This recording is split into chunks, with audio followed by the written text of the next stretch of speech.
வணக்கம், நான் Gomathi from central home கேர்ல இருந்து. இன்னைக்கு நம்ம கடைக்கு திருமதி ராஜலட்சுமி அவங்க வந்திருக்காங்க.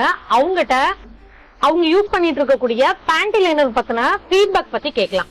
பேண்டி லைனர் எதுக்காக யூஸ் பண்ண ஆரம்பிச்சாங்க, அதை யூஸ் பண்ணி அவங்க என்னென்ன மாற்றங்கள் அவங்களுக்கு அடைஞ்சாங்க, என்ன பெனிஃபிட்ஸ் எல்லாம் அவங்களுக்கு கிடைச்சதுங்கிறத விரிவா பார்க்கலாம். வணக்கம்க்கா. நான் ஃபெமியை ஃபர்ஸ்ட் யூஸ் பண்ணதே நான் ஃபெமி ஏன்னா எனக்கு irregular பீரியட்ஸ் ப்ராப்ளம் இருந்துச்சு. பீரியட்ஸ் வந்து ஒரு 2 மாசத்துக்கு ஒரு தடவை 4 மாசத்துக்கு ஒரு தடவை அந்த மாதிரி தான் எனக்கு வந்துட்டு இருந்துச்சு. அப்ப என்னோட ஃப்ரெண்டு தான் இதை ரெஃபர் பண்ணாங்க. சரி, அப்படி என்னதான் இருக்கு பேண்ட் லைனர்ல சொல்றாங்களேன்னு சொல்லிட்டு நான் ஜஸ்ட் லைக் தான் நான் வாங்கி யூஸ் பண்ண ஆரம்பிச்சேன். நான் உண்மையிலே நான் நம்பல ஃபர்ஸ்ட், அதான் உண்மை. யூஸ் பண்ணி பார்த்தா ஒரு 10 டேஸ்ல எனக்கு நல்ல டிஃபரன்ஸ் இருந்துச்சு. ஏன்னா 4 மாசம் வர பீரியட்ஸ் ரொம்ப சந்தோஷம் தான் வச்சு நினைச்சிருந்தேன். இருக்கக்கூடாது, அது ஹெல்த் இஷ்யூன்னு சொன்னதுக்கு அப்புறம் நான் ஃபெமி பேண்ட் லைனர் யூஸ் பண்ணேன். அன்னைக்கு யூஸ் பண்ண நாள்ல இருந்து அதுக்கப்புறம் எனக்கு ரெகுலரா பீரியட்ஸ் வர ஆரம்பிச்சு. இது வரைக்கும் எனக்கு irregular பீரியட்ஸ்ங்கிற ப்ராப்ளமே இல்லை. சோ யாராவது பெண்கள் யாராவது இருந்தீங்கன்னா, இந்த வீடியோ பார்த்துட்டு யாராவது இருந்தீங்கன்னா கண்டிப்பா ஃபெமி பேண்ட் லைனர் யூஸ் பண்ணுங்க.